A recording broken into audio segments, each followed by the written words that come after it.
Oh, we're going, huh? Yeah, I figured we would just check it out. Start. Yeah, we're doing it. Yeah, so I wanted to kind of, I mean, this is more than anything just kind of meant to be a conversation. Yeah. But you're involved in a lot of projects that are really interesting to me, and kind of each of them seems different in their own way, but I kind of want to get into like the nitty-gritty delineations between them. So right now, the thing that I've seen the most of lately is your Song of the Week project. This is on your Patreon page. Yeah, the Song of the Week Club. Song of the Week Club, yes. So how is writing, you write one song a week and you release it, or you write more, but you release one a week. Yeah. Sometimes with bonus songs.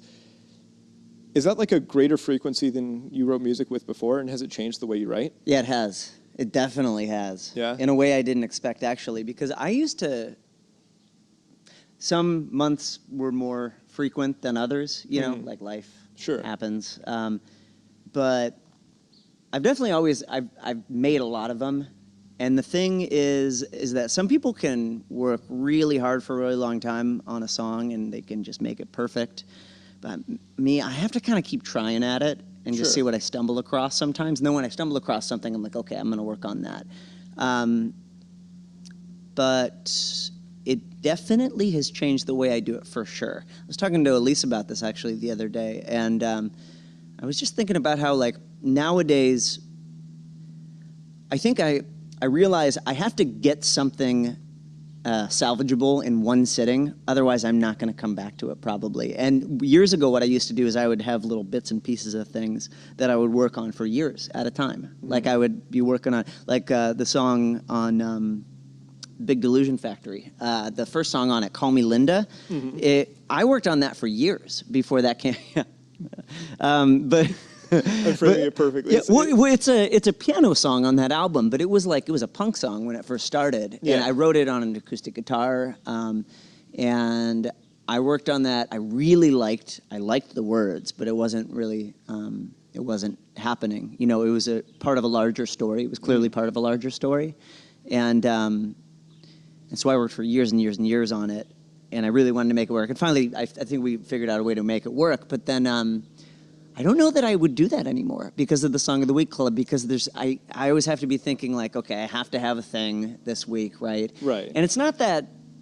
This is a pressure I very much identify with, by the way. Really? Oh, God, yeah. Yeah, because you do these you do a lot of these things. I do a video a week, yeah. And I'm sorry, I didn't mean to cut you off on here where you were going with that before I lament my own situation. But it's just that, like, you know, honestly, I think this is kind of how the world has changed, too. Just in the last 5 to 10 years, there's a hunger, like a consumption for what they call content, right? Yeah, yeah. Everyone like, give me content. And so far, I think like songs haven't necessarily always been a part of the like constant content production, but I think it's becoming that way for everything, including songs. And that's unfortunate for one, but it's also, it's a challenge. And but it also is like, if you look at it like a challenge, then it can be a positive thing. And I like to think of it as like, it's like a race, you know? What can I do tonight? I get off work at 10 p.m. and I gotta be to bed by 4 a.m. I got a weird schedule. That's my schedule. And then what time do you wake up? I teach night classes, so I don't have to be at the community college until the evening or the afternoon. But I'm like, okay, I got a few hours to do this, and sometimes it'll be something I've been working on all week, and sometimes, like in this case, I'm working on stuff from like months ago, but it's kind of a more go thing, and you're just thinking about one thing at a time, and I'll forget about stuff that I was working on months ago. Yeah. In fact, that Billy Hayes song that I played towards the end there, I was working on an album about that guy for a long time, and I wrote probably 50 songs about him. I couldn't make it work. And I couldn't I haven't figured out a way to make it work yet. And so I'm just like, I'm going to set that aside. I like the idea of it, but it's not working. So I had to just keep moving on. And that's the good thing about it, is that you can just keep moving on, trying something else. Yeah, there's something both stressful and comforting about, like, I'm doing this again next week. Yeah. With our releases, we have laughably, it's zero. Our marketing budget is zero. Yeah. Hey, me too. Hey, cool. So I mean, it's a lot of just asking the listeners, posting on Reddit, just putting the song places that I feel like the people who would stumble across it there naturally would appreciate it and maybe feel empowered themselves to share it. Yeah. And some weeks it goes phenomenally well. Some weeks I'm blown away and like almost like emotional about the power of the internet when like we release a song from like Dollar Signs, a band that's like relatively unknown. They're so good. And they're amazing, yeah. And like 10,000 people watch it in a day. Wow. And that's incredible. Yeah. And then like there are weeks where we'll record somebody who I personally think is amazing. I personally think is making really phenomenal, meaningful music. And I do mean like phenomenal in the sense like it's a phenomenon. And when the track goes out, and despite my best efforts, it doesn't really go anywhere. Doesn't take off. Which is frustrating because obviously that's the culmination of many, many hours of work of like me, kind of like our crew, our outfit here, and the artist, and all this editing, all this time. I wake up at 5 a.m. to launch videos because I read somewhere like 4 years ago, and I should probably update this knowledge, that like that's the right time to launch something. But we have it's an international world now, and people from all around the world are consuming this stuff, and so you release at 5 a.m., it's 7 p.m. in Australia. But don't quote me on that. But I hear you. Don't set your watch to that. I mean, the thing is that like the stuff that I work the hardest on, There's no nobody promise. likes There's it. no guarantee. The stuff that I love, the most, and the stuff that I hate the most, that's what everyone loves. Oh, why this one? I got that with Taxpayer stuff too. I'm not going to name song names or anything like that. Tell me off camera because I'm crazy curious now. But it's always the ones that you're like, that one, you're kind of embarrassed of. You're like, I was just such a different person, and that kind of thing. Which I guess is different with videos, is that maybe you're not as embarrassed of it, but there's a vulnerability to it still. Well, no, I take your meaning. I see what you're saying. But there's the other side of it too. There's the like, I work super hard on this, it's not going anywhere. Yeah. But then there's the like, but I get to do it again next week. Yeah. Like, you get another shot at it. Yeah, and moreover, like especially, I don't know if you feel like a debt or responsibility to anyone else with the music that you make. For me, like I stress the hell out of myself by trying to do right by the artist. Yeah. And like if I'm feeling bummed that a release didn't go well, I need to get the hell back on my feet and do right by the next artist. Yeah. And like, usually we have several videos for each artist, and like and tell myself I'll work something different, but it's really challenging. It's really challenging, kind of depending on like by the grace of the internet for things to succeed. Or maybe just that's our definition of success, and we should change that. Yeah. Well, it also kind of depends on your frame of mind and where you're at personally, because sometimes something that you take really hard you'd be fine with it on another time. But, and both those things happen. Good mental health state, bad mental health state react to a less than impressive video launch very differently. Yeah, the bad part about current society is that everything's being recorded constantly, right? And so what that means, I'd like to think I'm part of the solution. No, but what I mean is that like at least with the Song of the Week Club, right? So I do something, I'm just having a good time with it, just something I think is kind of funny or some kind of interesting to me, and I release it, and and then maybe I get an email from someone and they're like, okay, so I didn't like that one so much, but this one was meaningful to me in this way, and it was moving to me. I feel like I got to work at it, because when I do it the right way, it can be beneficial to people and it can help people. And then I feel like instead of being, you want to be true to yourself, but then you're also like, well, do I have a responsibility now? If people are listening to this not just for fun, which most people are, but like every now and then you got a person who's like, I'm going through the difficult time, and this particular thing speaks to me. You want to be like, okay, I want to make something like that that's going to be helpful. Yeah. And and understand anything that you make has the capacity to be that. You don't always even get silly to predict stuff, it. I suppose. Yeah, but if it's meaningful to one person, then you've done something meaningful. You've made a positive impact. Yeah. And being able to predict that, I think, is not a skill that any human has. It's just kind of, well, it's almost the responsibility of the audience too, right? Well, I suppose it is, but the difference is that you've recorded your stuff and now it exists forever. And now, something that in my case, I'm like, okay, this is a demo I was working out in my head one night. Here you go, world. Now it's out there. Yeah. Whereas in the past, it would be work on it for years and years and years, get it just right before putting it out. But now it's like, well, here was just this flawed thing. Yeah. But now someone could listen to it in 5 years and think, well, that's a finished thing right there. You fucked that up, Rob. I'm certain everyone's thinking that. These are the things that go through our heads, though, Yeah, so just listen to it, get really angry, and then fist through the computer screen. Yeah. Well, so as far as like your past works go, you mentioned earlier that like you've made stuff where when people reflect on it now, you're kind of the lens through which you reflect on it is you're not even the same person now. Yeah. And that's interesting to me.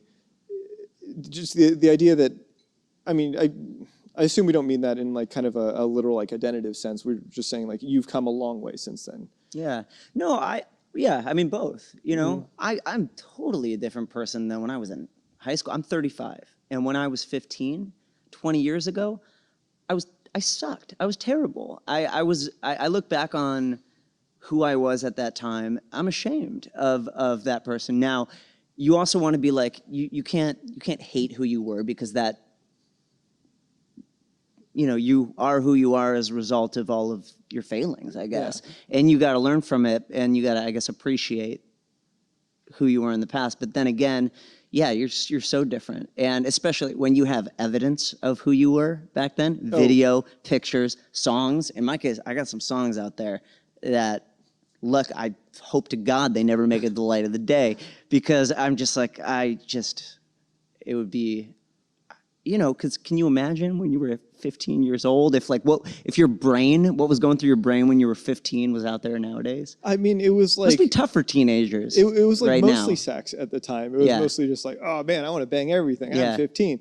And of course, like... It's embarrassing on one level that like 15-year-old Alec, listened to the music that he did or like had the attitude that he did. I also thought that like being like stern and mean was the most mature thing I could do. I thought being offensive was interesting and artistic. Yeah, exactly. Exactly. And, well, these are sentiments that you grow out of, but I think what you have to be careful of is not to apply today's knowledge to, what you were 15, 20 years ago. True. I mean, otherwise, like, I don't know. I feel like you'd be incapable of forgiving yourself because you're. Yeah. I have to assume that everyone's doing the best. That's where we're all at right now. We can't forgive ourselves for anything. I can't. I can tell you to. I'm terrible at it myself. Yeah, no, but none of us can. No one can. It's just we're all. Oh fuck! I fucked up in this way, or like I'm a monster in this way, and it's like it's good to have guilt. It's good to have shame to a degree because you learn from that, right? Yeah. Otherwise, we all end up like our president, right? And nobody wants to be no one wants to become that. But no one should want to become. It has value to a degree, but then when it becomes crippling, it no longer has value. Well, I've seen a lot of good people collapse under the weight of self-doubt. Yeah. To the point that they hit a paralysis. They don't want to do anything because, and I grapple a lot with self-criticism, and I've grappled a lot with like depression and like that kind of negative narrative in my own head of there's a part of my brain that is very, very talented at undermining me. It's almost impressive. Its job. Yeah. And it's insanely good at its job. I mean, this is, I can't remember if I've told this story on camera before or not, but at a certain point, one to kind of separate the identity of the depression that I was experiencing from my own identity, I decided to name it. Oh, really? What do you call it? You still call it this? I still do. Yeah. And my friends understand it as like a shorthand for like, so I picked a name that I viewed as like fundamentally like untrustworthy and unreliable. Yeah. So the depression that I experience sometimes is named Chad. It's a perfect name. Yeah. And no offense to any Chads out there. I've met cool Chads. Yeah, there's great Chads out there. I've gone to a therapist named Chad. Can you imagine that conversation? I told him about it. Oh, poor Chad. It's just like, okay, man, like you're gonna have to ride this one out with me. It's no offense against you. Yeah. Yeah, but it helps distance me. It helps get away from the thought of like, this is me doing this to myself. It's more of this is a symptom of something greater that I, Alec, have to deal with and overcome. Yeah. And I think that part of it helps me get away from like the reflex of frustration or of anger at myself for feeling a certain way. Yeah. And it becomes much easier to forgive or realize that forgiveness isn't really necessary for that. And I think being able to offer a sincere apology for the times that you've wronged other people is, I think, in many cases, just as brave as forgiving somebody. I hope so. I hope so. Yeah, I mean, well, because you're admitting you're wrong. You're admitting like I understand what I did incorrectly, and I mean, there are certain things that I view as I don't know if they're unforgivable, but they're beyond what I have the capability to forgive. Yeah. Short of that, if you can own the things that you've done wrong, it's kind of like you said, it gives you an opportunity to grow from them. Yeah. Apologizing to somebody, forgiving somebody are both opportunities for growth for each of those individual people too. It's a tricky thing though, because so rationally I agree with you. Yes. But then where it can get tricky is I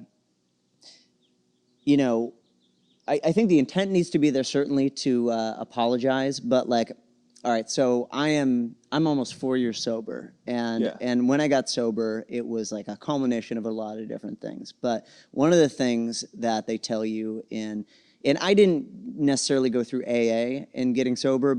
I did like go to a few meetings that it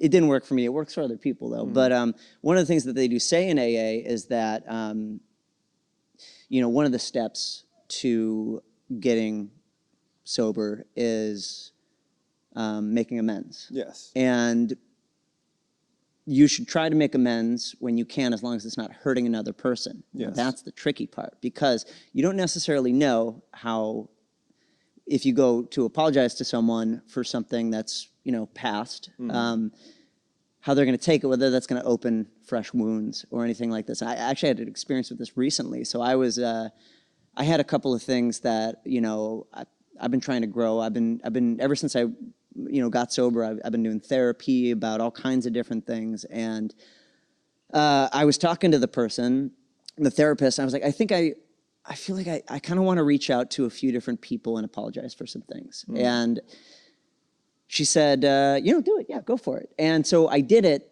with someone who I still consider a friend. And it gave her pause. She was like, I appreciate that. Thank you for saying that, but like, I don't have any hard feelings about our past between us. But then like a few days later, I thought, well, it made me think like I'm aware of this step of the amends process, but I do wonder if it did create more hard feelings than there would have been if you hadn't apologized, and so if the person wasn't carrying anything from it, you've now given them something to carry. Yeah, you've created something maybe where there wasn't something, and there's no way of knowing that without asking it, and the only way that you can know it is to ask it, and then in asking it, you've created it, right? And so it's kind of it's a catch-22, I suppose. But at the end of the day, I think, one of the reasons I've been going to therapy is I'd like to have kids someday, and I want to get myself right before I have kids. And I think, what would I tell my kids to do if they were in my situation? And if I'm honest with myself, I would probably say, do you feel like you have something to apologize for? And if so, then you should do it. And that's the end of the story right there. And after that's out of your control. But you do need to be aware of the fact that just because you apologize doesn't mean that you get forgiveness. Exactly. Exactly. So. And I think that's kind of where like the drop off is, where, especially with like kind of PR being what it is, like, oh, so-and-so has issued a public apology. Yeah. It's like, okay, well, that's just a step in a PR crisis. Right. Like, and at the point, like, they're quote unquote forgiven by the media, it doesn't necessarily need to coincide with the point that like whoever was directly wronged or indirectly wronged by the thing that's being apologized for, like, they're allowed to have their own issues with that. They're allowed to, feel like that's inadequate. Now, the unfortunate thing, again with the internet though, is that other people feel like they have a stake in this, right? Yes. Really, at the end of the day, it's between the person who was harmed and the person who did the harming, right? Or anyone who was actually affected by it.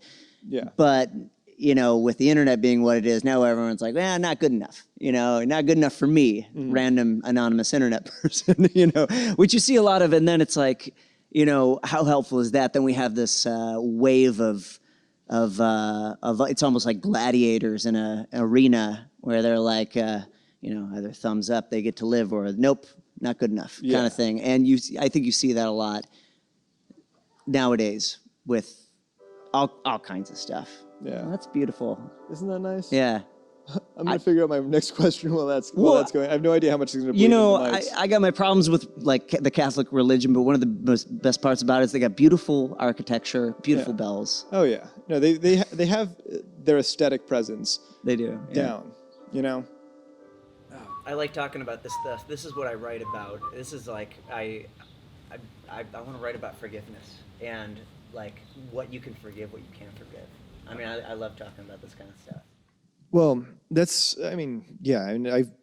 we're hanging out the rest of the day. We're going to have a lot of time to chat about this. Yeah. But that kind of is a perfect segue into one of the more kind of fascinating narratives that I feel like you've shared. Well, one of which I kind of want to ask back about the Song of the Week Club. Yeah. So how do you decide in which format like a piece of art should exist? Knowing that, you know, you have music, you have live performance, like a stage performance, theater. You know, you have the like kind of novella. Yeah. And I've even seen just like kind of some of the notes that I think came from Cold Hearted Town, right? Right.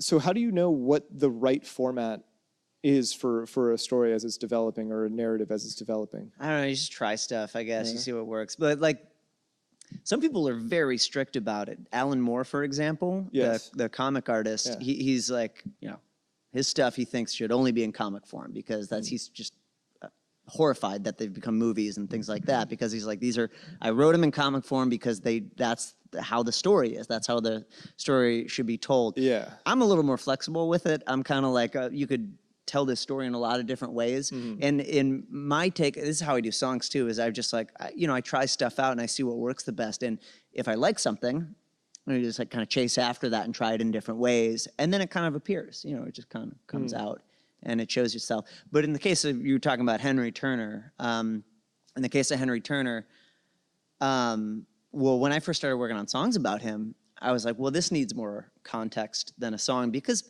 people listen to songs, but they don't, you know, it's a special listener that actually like pores over the words. Like that's the kind of, I'm always been a words guy, and that's what I did when I was a kid. I would like really pour over the words. Most people just listen to music though. Yeah. And there's nothing wrong with that. But if you want to give more weight to something, sometimes you have to hit people over the head with it and be like, well, there's a book to go with it, you know, or there's a comic book, or there's a stage show, or whatever it is that you're doing with it, you know. You kind of have to, you know, make it clear that there's, you know, I don't know. But that's not to say that there's any right way to consume something. You can just listen to something. No, and it's nor even to say that there's like the right format in which something can exist. Kind of like you said, it's almost vocational. You go towards like whichever piece of media is calling out to it the loudest. Yeah. Both the idea of Henry Turner. So I thought for a long time that it was an album based on something fictional, and it was only once I started reading the novella that I was reading about your interactions with Henry Turner, you know, at the bus stop, and you know, you know, I was kind of getting into it as I was starting to read his stories and I was doing research. I found it is fictional. Like, it is. Yeah. But you wrote it in such a compelling, like almost non-fictional way. Yeah. So what? And there's almost kind of like a meta canon surrounding it, where you allowed people to believe it was nonfiction for a long time. So talk to me about like that element of storytelling, even like with like the delivery of the story itself. Right. And what about the kind of the relationship between fiction and nonfiction do you find to be like the most compelling? Yeah, that's a good question. I would say, to clarify about Henry, right? Yes. There's no Henry Turner, but there are people that he's based off of. So semi-fictional. So like to some degree, like, you know, in order to give the stories and the people that he's based off of their due. You know, it's like, well, you know, the name's different and some of the details are different, but I want to sell this as though it is real and genuine, because it is, you know, and even when something is fiction, it can be real and genuine, just as real and genuine as something that, you know, happened literally. And I don't know, I guess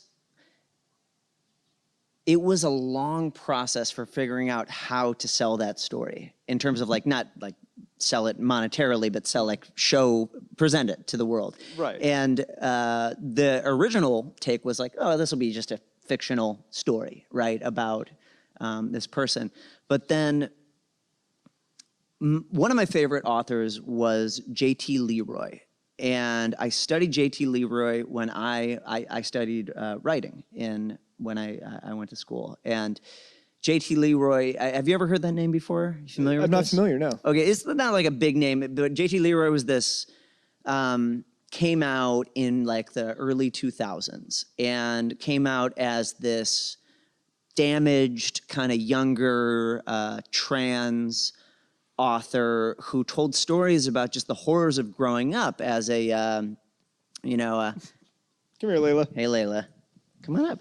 Come here, Pooch. Come on. Layla. Come on up. Come up. Come up. Come here. Come on. You can do it. Yeah. There you go, buddy. Wow. Hey, buddy. She doesn't normally do that to other people. That takes an insane amount of trust. We're buddies. Good dog, Layla. No, stay. You made your you choice. Can stay here. I'll make you some room. Yeah. There you go. You're a good Pooch. So this is Layla, everyone. Yeah, this is. Oh, bye, All right. Layla. Bye, Layla. Good hanging She out. wants to be by you. Aw. Okay. All right. Come here. Come here. Come up in front. What game are we playing? All right. Come on up. Oh wow. Good for you. Layla. She's like your best friend. She loves you so much. Hi, Pooch. Look at her eyes. Yeah, I love her. She's good. So now I have too many things in my lap. It's all right. I got this. Well, let me tell you. So J.T. Leroy, right, comes out, and it's like this person who was a truck stop prostitute growing up, like a child prostitute, had to go around the South and just led this kind of horrific life, but like came out on top and became this well-known author who released short stories. And even some of the famous like contemporary fiction authors of the time met J.T. Leroy just real briefly, and they were like, well, J.T. Leroy is just kind of an odd duck. We would meet at a bar, and then she would run away and leave, and then we just met briefly, right? So all these people have stories about J.T. Leroy. Well, it turns out J.T. Leroy didn't exist. The author. Oh, interesting. The author was and this came out 10 years later, right? And it came out around the time, maybe not 10 years later, but it came around the time that James Fry, the guy who wrote like A Million Little Pieces, who famously also like made up his story, right? And kind of got really slammed for it through Oprah and all kinds of stuff. Well, J.T. Leroy didn't exist. It was the invention of like a middle-aged mother in Wyoming. I kind of forget where, but she was just kind of a regular old person who invented this story about this person, but sold it as though the author were this person, J.T. Leroy, telling stories about their life. And people were horrified, including myself, because he was my favorite author at the time. And I was like, I was lied to. You know, especially now the difference is that J.T. Leroy represented something for the disenfranchised, for people who had experienced trauma, which that's what I took out of it. You know, I was kind of dealing with my own trauma, and I was seeing something in that, and I was like, here's a hero almost.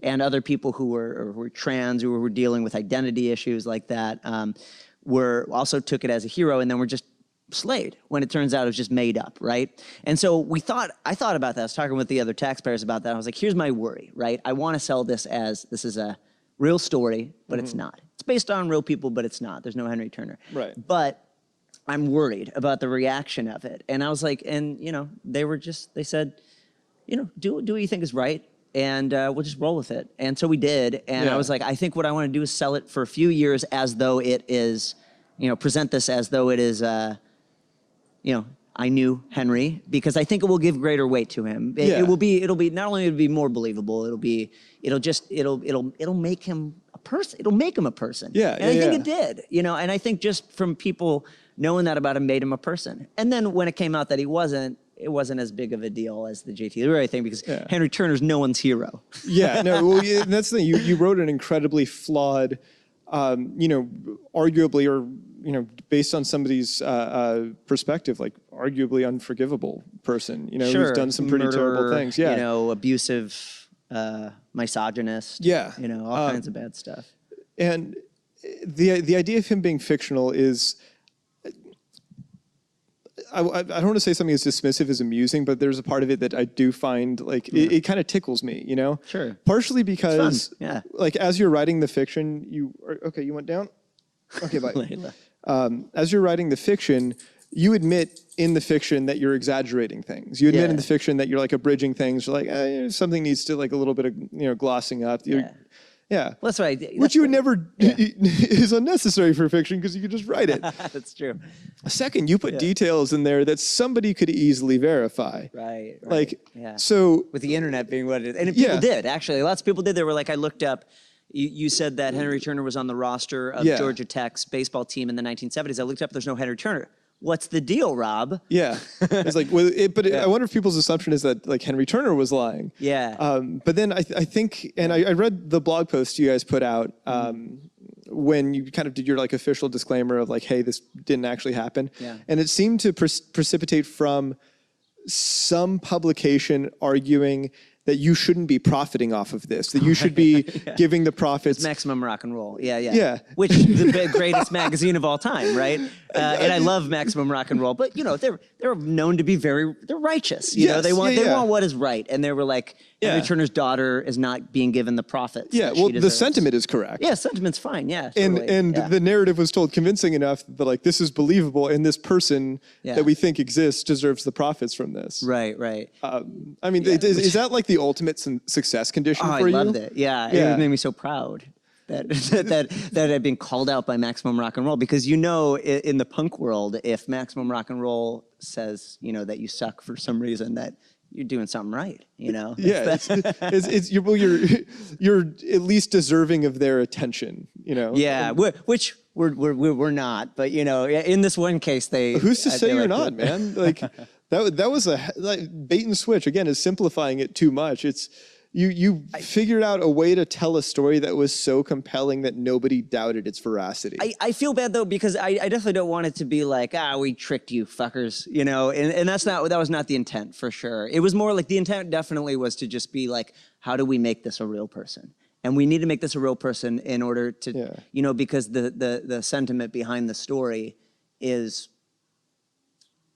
It's like the core of all of my beliefs. It's all of the things that I find most important, which is that, and these are the words of my friend Jeff, is that nobody is a lost cause. I think that, and I think about, and that's what that story is about to me. And it's like, I want to tell that, and certainly you could tell that. A better writer than me could tell that in fiction, but I'm not a great writer, and so I had to fib a little. You know. You're very humble in that sense. I don't know. You prefaced your session with like, I don't really know how to play piano, and then you proceeded to like, you tickled the hell out of those ivories, my friend. I banged him, smashed him around, made him sing.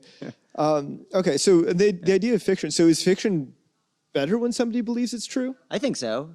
Yeah, and even the best fiction that you know is fiction going into it. Mm-hmm. You believe it's real, even though you know it's fiction going into it. When you're breathing the story, you're a part of the story. And the best, I think the best writers can do that really well, you know. And you say you're not a writer. I don't think I am. I can write a song, you know, and I can stumble across it. I try, you know, I try to keep cracking away at it and you hope for the best, you know. Yeah. And sometimes you do okay and most of the time you don't. Yeah. You know, but you keep trying. Nobody who's not like interested in you or us or our interaction isn't going to watch this. If they're watching this, then it means who the hell is Rob and who the hell is Alec and why is that dog in his lap? Yeah. And that's what they're going to think. Well, I don't think anyone's going into this like, I want this, but I only want it for 15 minutes.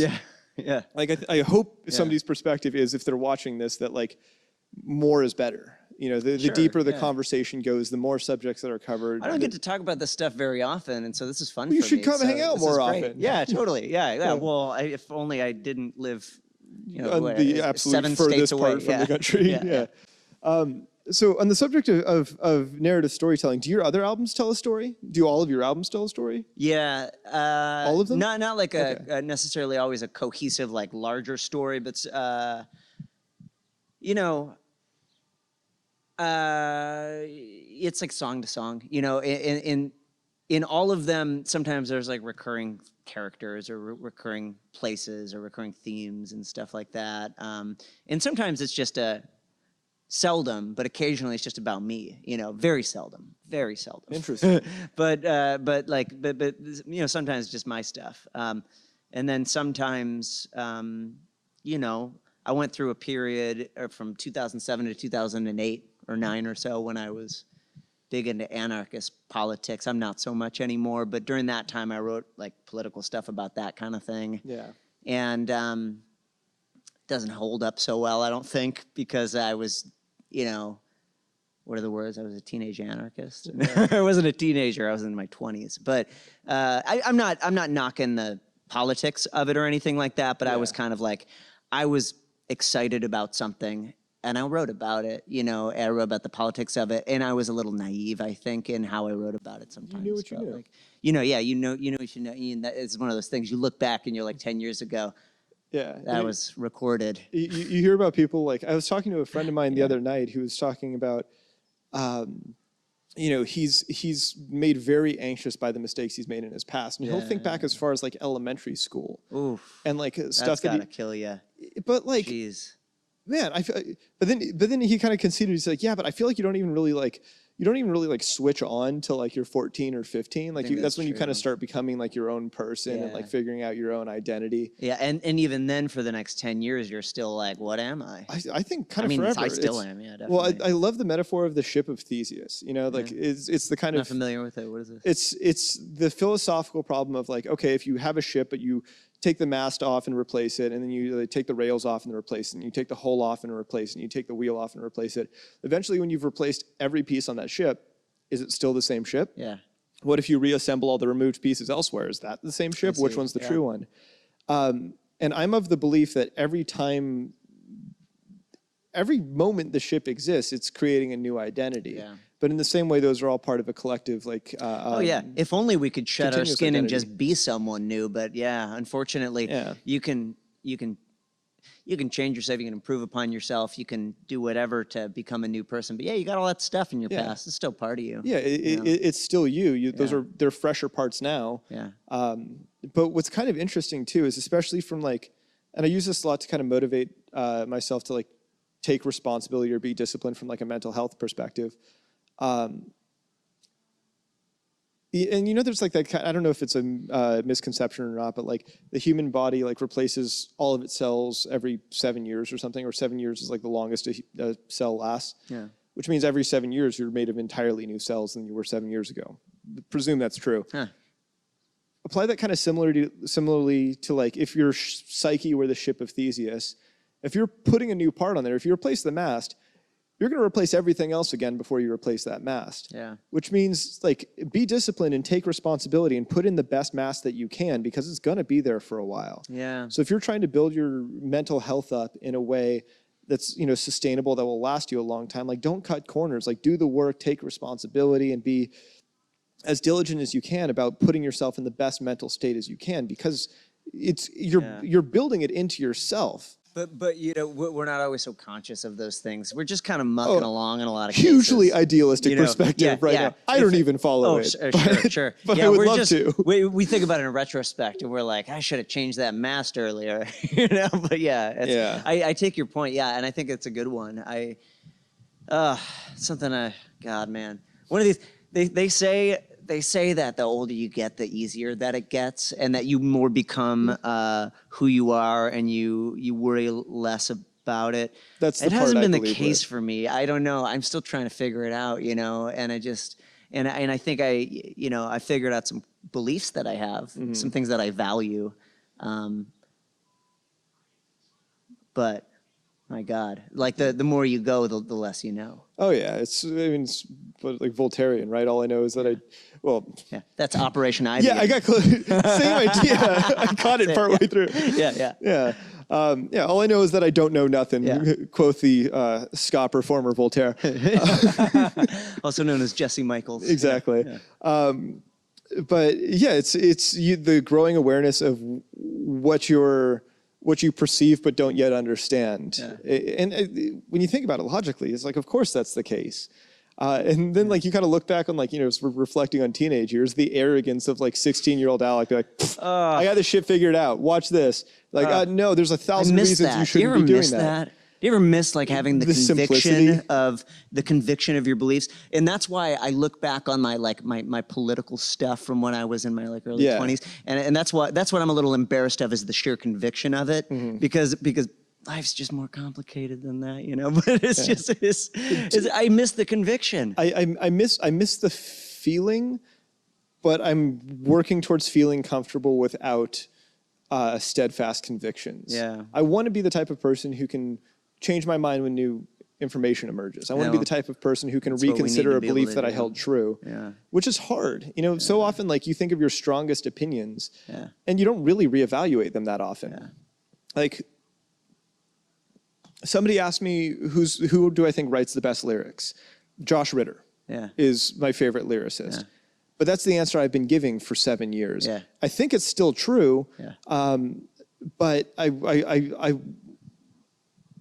I don't know. It's like I haven't reevaluated that statement in that amount of time. With musicians, sometimes you go back, you're like, this was the most meaningful song of my life. And sometimes you go back and like, oh. Well, don't get me wrong. His lyrics speak to me anymore. I'm not saying Josh Ritter in particular, but I'm saying like sometimes I'll go back to stuff that was so meaningful to me back. And it did. It served an important role in my life. But nowadays I listen to it and I'm like, what did I see in that? Well, I saw something at the time, and that's the important thing. Exactly. And, it's what you needed then. Yeah. My favorite movie used to be Boondock Saints. It didn't age well. I loved that movie when it came out too. Now I think about it, like, this is ultra-violent story of revenge. Pretty cringy. It's like Tarantino on steroids, is just kill everyone. Yeah. And it's like, but I will say that Daryl of The Walking Dead he's only matured. Oh yeah, in terms as an actor. But that's a different story. Yeah, it's funny seeing him get his start, and then like I wonder what the other guy's thinking right now. I don't remember his name. I can't either. I remember Norman Reedus. I want to say like Sean Patrick Flannery, perhaps. Irish name. Yeah, it sounds right.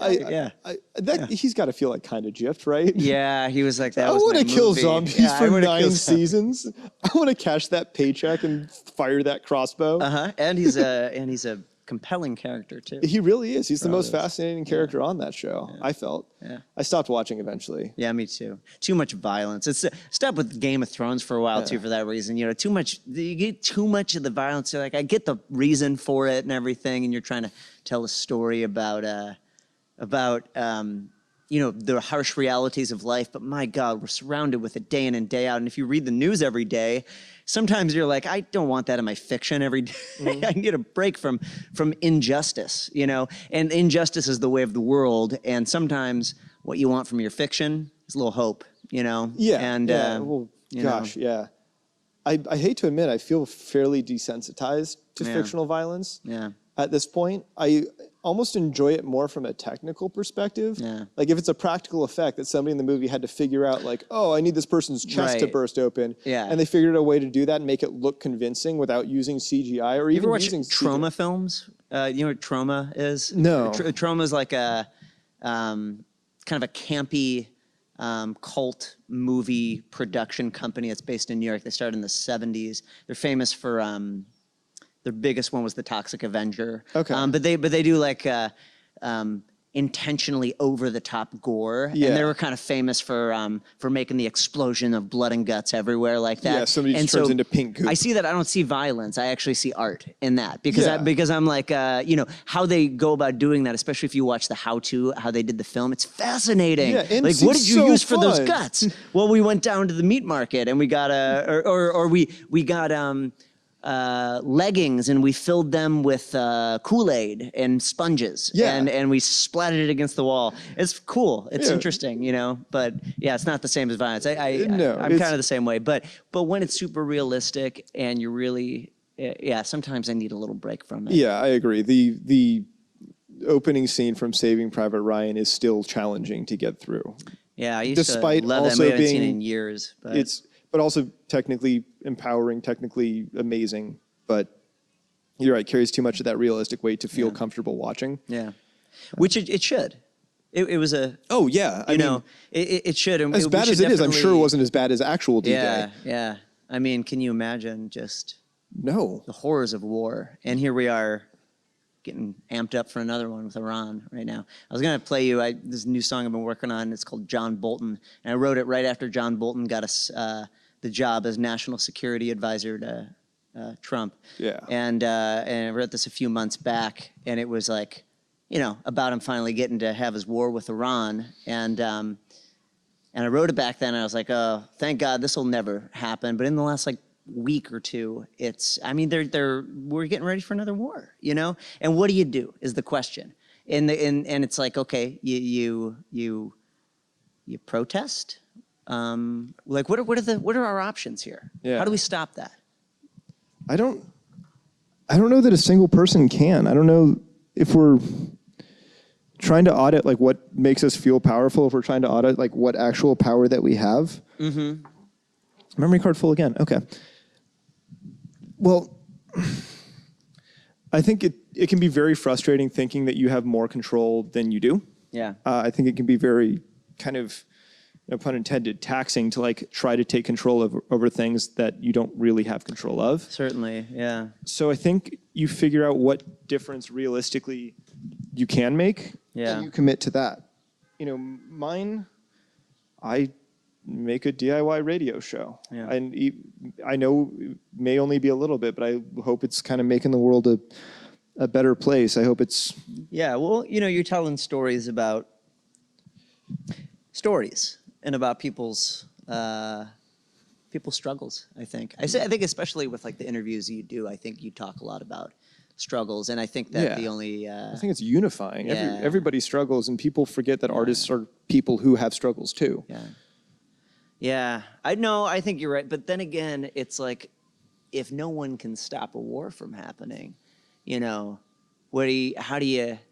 I mean, like, I'm sympathetic to the notion that you should keep it local and keep it small. You know, like Elise and I talk about this stuff a lot. You know, we feel powerless in some cases, but like we're like, okay, well, you know, we're teachers, we're trying to do our thing, and we're trying to help out in that way, and we're trying, you know. But then you come back home, and let's say you eat some pizza and you watch a movie, and you spend like hours just kind of hanging out, not doing anything, and then, you know, alert comes up on your phone and there's been a mass shooting in your city, or there's been an immigrant family that just got, you know, deported. Yeah. And you start thinking, well, is it enough?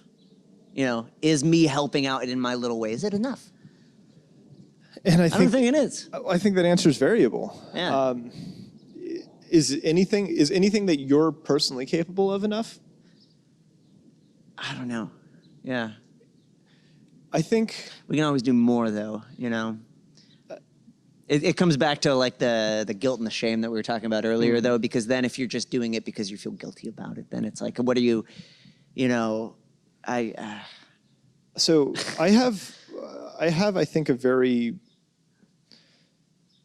helpful mindset in that if I see somebody struggling, particularly with something that I myself have struggled with, I want so badly to help them. I will do incredible things to help somebody out of a position that I've personally known I've been in is terrible. But my ability to help, and this is something I've discovered through practice, is my ability to help is at its greatest when I'm feeling the most healthy, when I'm in the best place myself. Yeah. So by extension, almost the most helpful thing I can do outwardly is to like make sure I'm eating healthy and exercising and getting the right amount of sleep and meditating and doing all these things that I know are going to keep me in the best shape to help when the opportunity arises.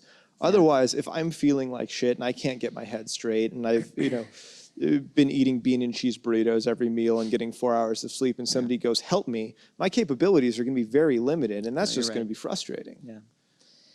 You're right. Yeah, I mean, you got to help yourself before you can help other people, right? But then, you put on. Is that a cop-out, right? To some degree, like.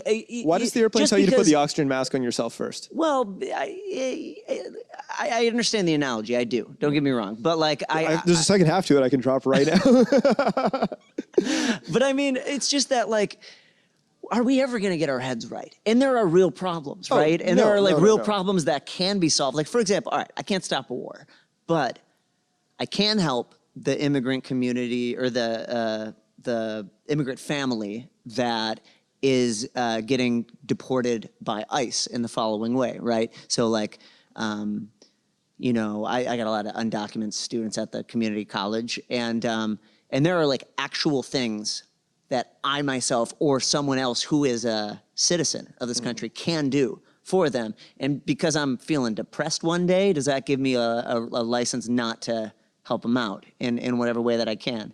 You know what I'm saying? Yeah, I do. Like, I think license is too strong. I agree with you is the thing. Right. I agree with you. I'm just saying, like, what a fucking world right now. And it's almost like maybe we need to start trying a little bit harder than we've been trying. And maybe, I don't know, maybe we need to stop letting things slide that we used to let slide before. And I don't know how to do that, but I'm kind of at a place where I'm just like, I mean, Donald fucking Trump is our president. Like, what the fuck have we done? I know, it feels like satire. And it's gotten, and it's... I keep forgetting it's real. And it got this way because we let it get this way. And it is our fucking fault that it got this way. We got complacent. And it got, in particular, not just the punk community, but the people who are doing good things for the world, who are helping, who decide they're like, let it all burn down, right? Let it all explode. They just want to, they step aside, and I've been guilty of this as well. And if you do that too much, and the world burns down before you, then who suffers? The people who are the most disenfranchised, the people who are hurting the most, who don't deserve to hurt, right? Yeah, if we let it all burn down. For anarchy, by the way. What's that? This is why I don't have the patience for anarchy. Well, me too, right? If you like, yeah, we need to build it fresh, absolutely. But like, do we really want my neighbor who has 6 kids and is struggling to make ends meet, do I want her to suffer and her kids to suffer as a result of what I think is a utopian future? Absolutely not. Like, I would much rather there be some shitty president that at least is not deporting her. You know what I mean? At the very least, she can live in the place that she wants and work in the place that she wants and raise their kids in a place that she wants. And that's something that we can do something about. And that's something that nihilism and the whole opting out, not voting because you're like, I hate voting for this reason because it's like part of the problem. And it's like, yeah, it is. But you know what? Be a part of the solution, for one, in ways that don't involve voting. But how fucking hard is it for you to go down and write something on a piece of paper, especially when, there are felons, people who are imprisoned, undocumented citizens who want that option, who want that power, I like, there's one thing that I heard Books to Prisoners does. They said, hey, you don't want to vote, offer your voting power to a felon. Ask who they would vote for in the local election and cast your vote that way. You don't want to vote, give it to someone that wants to, who doesn't have the power to vote. Ask your neighbor who's not a citizen of this country, who they want to elect to the local city council or the school board or state senator or whatever. I think that's a phenomenal solution. Yeah, right? I think that's amazing. And it's remarkably simple, too. Yeah. I do think... I got fired up there for a second. No, I appreciate it. I think that was awesome. I think with the opting out thing, I've heard plenty of that sentiment, and it's also very frustrating to me because you're saying I'm not voting because I refuse to... There's almost an implication that you perceive that process as the biggest problem. Yeah. When it can be a problem while not a problem you can solve immediately. It can be a problem without being the most pressing issue. Yeah. So you're not a hypocrite for casting a vote. You can think that the nature of voting is problematic, which I agree that it is. Yeah. Well, I don't think voting is problematic. I think the argument though is that like, the electoral college and gerrymandering. There's a lot of stuff within the body of voting that is problematic. But I still vote. Sure. Yeah. I mean, even if it's like what is it? Mark Twain, he says, if voting did anything, they wouldn't let us do it, right? Yeah. And even if there is something to that, I mean, how hard is it to at least, maybe if at the very least your school board is decided on 3 votes, which it often is, the difference between a wingnut conservative and a teacher, elect a teacher. Go put your 3 votes, 3 people who wouldn't otherwise vote, change your community in that way. It does make a difference in that way. I believe it does make a difference because I take this latest election, for example. I was reading plenty of stories how in minority neighborhoods, they like limited the number of polling places. They put them in the outskirts of town. Right. And then people who, need to work every day that they can to survive were forced to take an entire day off of work so that they could, line up around the block to vote. How many other countries have a holiday on that day? Australia's got an election day holiday. England, all kinds of. Oh, it makes perfect sense. But presuming that was something intentional that was done, and it seemed very targeted in the way that I understood it, why would they go through that trouble if there wasn't an actual threat to those people voting? It's true. Yeah. Why would we gerrymander districts if it didn't matter, if we're just gonna, So there's your proof it matters. Go vote. Yeah, don't get me wrong, like on a presidential level, I am skeptical that the votes are counted. I am, but like, again, they certainly are counted in local elections because they're decided by like 10 votes in half the time. But, while you're at it, might as well cast a vote for president, why not? Yeah. Hope for the best. Hope that the Russians haven't hacked Well, I don't think anyone can argue that there's harm in voting for who you perceive to be the right candidate. Right. Worst case scenario, it does nothing. Right. And that's like very worst case scenario. Well, I'll give you another example of that, though. Like, so I live in Louisiana, and we have a Democrat governor in super red state, right? He got elected. John Bel Edwards is his name. He got elected because he's a pro-life Democrat. Okay. And I voted for him. I was aware that, I disagree with him on abortion. He's a hardcore Catholic, but I mean, he's the best option I got for what it's going to be. And so it was like, okay, I lay all these things out there, and I'm like, okay, what is it going to help if John Bel Edwards is the governor, and what's going to happen if this real hard right-wing person becomes it. Either way, abortion rights are fucked in the city. And sure enough, just this last week, he signed a bill with all these other abortion laws that really restricted it. It made, like, even in the case of incest and rape, it's illegal, right? And now I'm like, how was I voted for that guy? I feel guilty about it. But again, I don't know. What's your other option? What else could have possibly happened? I don't know. It's a tough thing to know what to do. Yeah. Anyway, I guess we should wrap it. The cameras are telling us to wrap it up here. Oh gosh, they're trying to. Now that we're talking about politics, they're like, oh, here we go. All right.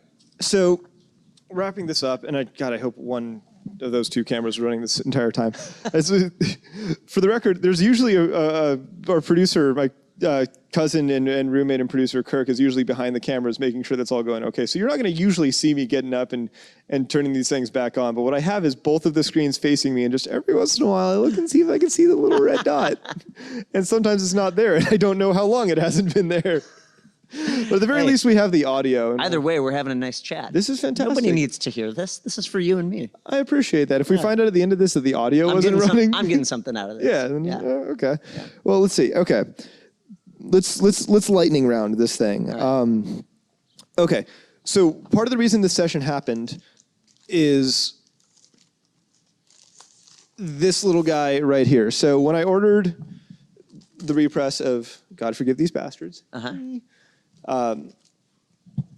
And this is also something I'm very proud of. This was incredibly You're hard the to only find. person that has that. I got one copy, actually, but not every taxpayer has one of those. A listener sent it to me. Oh, really? Yeah, I was talking on air about how hard I'd been trying to track that down. And they're like, oh, yeah, I've got it in my closet. And they gave me that and probably 4 copies of the CD, just in a little cardboard slip. Yeah. So the next 3 artists that I brought on, as you know, they're usually coming through town touring. Yeah. I gave each of them one of the CDs and just said, here, listen to this in the van. Oh, wow, that's so sweet of them. Yeah, I was blown away by it. It was one of those are you sure you want to give this to me? Yeah. And they're yeah, you'll listen to it, you'll make use of it. So that's so cool. Yeah, so it's truthfully one of my most prized pieces of vinyl. So much so I took a copy. I printed a copy of it, and that's what's hanging in the vinyl frame on my wall because I wanted to keep this in its sleeve. I don't know how they ended up being so hard to get. I guess there's sell punk records it's so much money to press them that nobody wants to front a couple $1,000s on something that they probably won't make back money on. Maybe. Do you have any intentions of repressing any? Yeah, any I'd of the love to. records? We've talked about it with different people. We talked about it with Secret Pennies records and Asian Man records. Yeah. They'd mentioned, let's do it, but it's just, I don't know, life and stuff gets in the way. We've talked about doing it, but that's the hard part, man. That's the biggest bottleneck is just how much time do I have? Yeah, it's just other priorities that you have outside of that. Yeah. Yeah, well, I guess I should say thanks for having me out here. This is fun. I honestly, when you first started saying if you ever want to do a thing, I was like, man, I never end up in LA, but I actually really like it out here. I think it's a bad rap. Thank you. And I think unfairly, because I think the reason it gets a bad rap, you get the traffic and the strip malls and things like that, that's America. This is the perfect microcosm of America. Yeah, and it just all happens to be it's good and it's bad. Both all on top of each other and spread out. Yeah. I know, I appreciate you saying that, man. It's kind of funny, so I look back at all the messages we've exchanged. Yeah. Our first exchange was 3.5 years ago. Wait. Is it that long? It was a while ago. No, it was 2015. It was 4.5 years ago. Time ago. I know, right? So that's how long we've been talking about doing a version of what we did today. Yeah.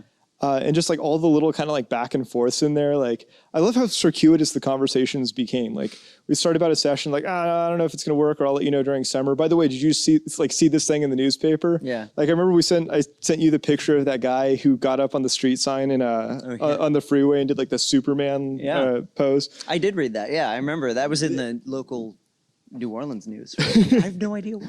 I think it's uplifting. Yeah. I don't know. Yeah, we all want that these days. But yeah, it's kind of funny, the number of things that happened in our friendship before a session. Yeah. Where we have stickers from one another's projects on our toilets. We have a very well-established, very outwardly confusing inside joke that happened before we even met in person. That's true. But that's the beauty of the internet, isn't it? Oh, sure, yeah. And we've already talked about the horrors of the internet, but let's give it some credit. Credit is due. Yeah, I mean, and speaking of, you were also the first person who saw A Fistful of Vinyl.com. Yeah. You beta tested it. Yeah. You're just oh yeah, this link's dead, and this one goes to the wrong video. Oh yeah, that's right. When you should the video or check out these videos. Yeah, it didn't work. Yeah, we work on Firefox because of you. Now it works. Yeah. It's really pretty. You should check it out. It's my dream to one day be able to do A Fistful of Vinyl full time because I recognize the potential that I could do with this program if I had more than I have a job that I work at roughly 10 hours a day. I have other life priorities that I already neglect pretty hard. Yeah. But right now, the sort of equilibrium that my life has, I'm putting as much time as possible towards. Yeah. A Fistful of Vinyl. Well, you do a hell of a job with it. I know that you. I appreciate that. Put a lot of time into it, certainly, and it's unpaid, and it's certainly probably thankless for the most part. It's but occasionally get a thank from someone. Thank you, Alec. Thank you. Believe it or not, YouTube comments are one of the best things I can get. Yeah. Which is funny because YouTube comments are usually referred to as the dumpster fire. Usually it's terrible. Yeah. We have the best YouTube comments. We have the best YouTube comments. I check it out too. Sometimes I'll be honest with you. Occasionally I'll be like, hey, this is a Taxpayer song. I wonder what people are saying. Oh, that's nice. Yeah. That's nice. I mean, does anyone... Sometimes it's not nice. Who shit talks the taxpayers? Oh, plenty. Really? Plenty of people, yeah. Man, that's... I want to speak to these people. What's the score here? Is this still deserved. recording? I'm certain of it. Oh, my gosh. This keeps stopping. I don't know why. Please keep going. All right, but... When I ordered that last record, it came with this little note that you wrote me. And I got curious about this little guy. Oh, that's Party Bear. Party Bear. Yeah. I saw him on your latest tour announcement. Tell me about Party Bear. Oh, I don't. Well, I started drawing him around the time the Taxpayers first started touring, I guess. Yeah. I think I did it because I think someone asked us to like sign a shirt. And I was like, really? You want a signature? And I was like, I'm not going to It's weird. I'm not going to sign my right? name. Let me draw a bear instead. And I draw the bear instead now. Oh. And so I guess that's where. But now he's kind of, I wrote some comics about him once. And he's just a buddy. He's just my little guy. Nice. I don't know. I like him. Well, let's see. He's always kind of doing a little dance. I don't know if he's like in focus, but there's Party Bear. Yeah. He's just a little fella. Yeah. Just a little buddy. I love it. It's iconic and charming. Let's see. There's one part of all of our interviews. I actually had a question on here to ask you about farm life. Okay. Lay it on me. Yeah. So you have you were describing earlier this sort of mini farm that you've created. Yeah. In quote New Orleans. unquote farm. It's not a farm. We call it the farm. It's very loosely described as a farm. It's just a couple of vacant lots that. Elise and I are teachers, and so we don't make a lot of money. We certainly don't make any money off of music, so we have we don't have a savings account or anything like that. We're like, the only way that we can't buy a home, right? We're not going to take out $100,000, $200,000, $300,000 mortgage. In California, $1 million mortgage, right? But really right overhead.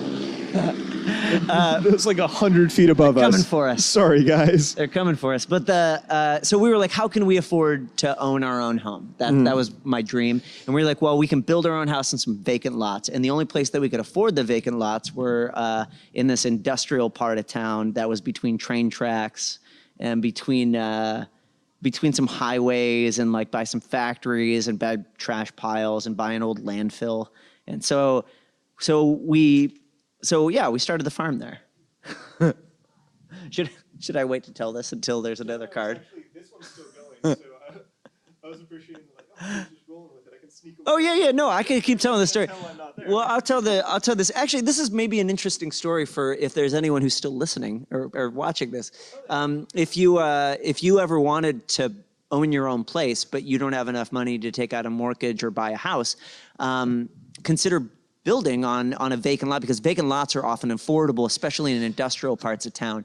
And there's city programs to buy these things because a lot of cities don't know what to do with these. And especially industrial cities or industrial locations. And so like we bought him using like a city program to purchase it. After a couple of years, we had paid it off, and it was like a couple $1,000s. It was maybe like $5,000 for the lots, $10,000 I think, for both of them. And if you do it over a long period of time, you can do that paycheck to paycheck. And then, we just been kind of like building a small house. We got a shipping container. We built a house out of that. We used wood to build some other stuff. I don't know, so we decided we were like, well, it's an industrial wasteland, so we should have some greenery. And so we planted a bunch of plants and fruit trees and stuff, and we got some chickens. And so we call it the farm. Nice, man. Yeah, that's the farm. That's a cool thing to like kind of put your time and energy towards. It's a dream. It's got to feel like you're really like, it takes up so much time. Oh, I'm sure. But I mean, I think farmers are just notorious for being lazy and having short work days, right? Well, our time doesn't go to the farm. It's mostly we grow weeds and, occasionally fruit and vegetables, get some eggs. But most of it goes to building the house is actually what most of the time is. And I'm not a builder. I don't In know. the same way you're not a pianist or a writer? No, I'm really not a builder. Trust me. My friends call me Rickety Rob. That's my nickname. It's literally I'm famously not good at building stuff, and so But anyone can do it. If Rickety Rob can do it, anyone can do it. Well, there you go. That's a great thing to have. DIY. That's something I learned from DIY. Is you want to do it, do it. Just try it out. Learn how to do it. Figure it out. So I have one segment of all of our interviews that I like doing. Okay. Are you familiar with this? D20. Absolutely. Yes, baby. Yeah. So I mentioned earlier that my perception has been that some people look at artists and they only see musicians, or they see the musicians only being like a conjunction or an extension of their art. When in reality, there's people behind there, and they're they struggle with everything, and they or have all their own foibles and idiosyncrasies. So I have 20 questions that roughly coincide with just being a person. Okay. So give that thing a toss. Go ahead and toss it like right. Toss it on Henry Turner, or preferably not. That's unless you want to send me another one. Go ahead and drop it like right at the 12 o'clock on that table. Like on this part or this part? Whichever. Right here? Okay. Yeah. 14. 14. All right, let's check it out. All right, what's on 14? What's on 14? Ooh, okay. What is your favorite lyric written by somebody else? Somebody else. Okay. Oh, there's so many. Ooh. I mean, well, you can rattle off a couple. I don't want you to commit. Okay, well, we were just singing Bruce Springsteen in there. I feel like Thunder Road has some of the most inspiring, poetic lyrics about leaving a place. And I get tingles every time I hear that song. Now, as far as like specific words that have been meaningful in some way, I think that, I know a lot of people like the Mountain Goats. They're meaningful to me. In particular, the Sunset Tree is meaningful for like overcoming trauma. Okay. And so that record, the second song on that album is just kind of like it sets the scene for abuse, and I think it's some of the most beautiful scene setting that I've ever heard. It's floor 2 foot high with newspapers, white carpet thick with cat hair, half-eaten gallons of ice cream in the freezer, and it's not words that are necessarily like telling you a message. It's more, the reason it's meaningful to me is I think about, it makes me conjure up images from my own life, from things that were meaningful to me in some way. And in this case, in this album, traumatic things. And I think like describing a setting is descriptions, I guess. Yeah, it can be really meaningful lyrically because they're open-ended. You can take what you want out of them. Well, it's interesting. That was almost what I was going to say. Is like the best descriptions aren't necessarily comprehensive. They just know exactly which details to place and pull out that allow you to kind of build the rest of the fabric, or string together the rest of the fabric between all that stuff, but still have a very crisp image of it. Yeah, I think so. Nice. I think so. I can probably do some others, but in terms of like meaningful, those are two meaningful. I'll go with those. Those were excellent answers. Okay. Yeah, man. I always. What about like Patti Smith's Horses album, and this song Gloria? Okay. I'm glad you brought this up. Yeah, because that one just. before. I've cried over that song before, and I know that we've talked about Gloria. So I played it on the air because of you, because I was like, hey, I want to play a Taxpayer song. Which one should I play? And you're like, play Patti Smith's Gloria. Yeah. I was like, I will, but that's not helpful. That's the perfect. But I had like 3 people call in and say that it was like amazing that they were hearing it on KXLU. Yeah. She's something else. First off, she's truly a poet. She's literally a poet. She's a poet. Yeah. But then to be able to take, like Van Morrison lyrics and turn it into this, Jesus died for someone's sins, but not mine. Holy shit. That's she's powerful. Yeah, I'll go with her. Man, those are some outstanding answers. Yeah.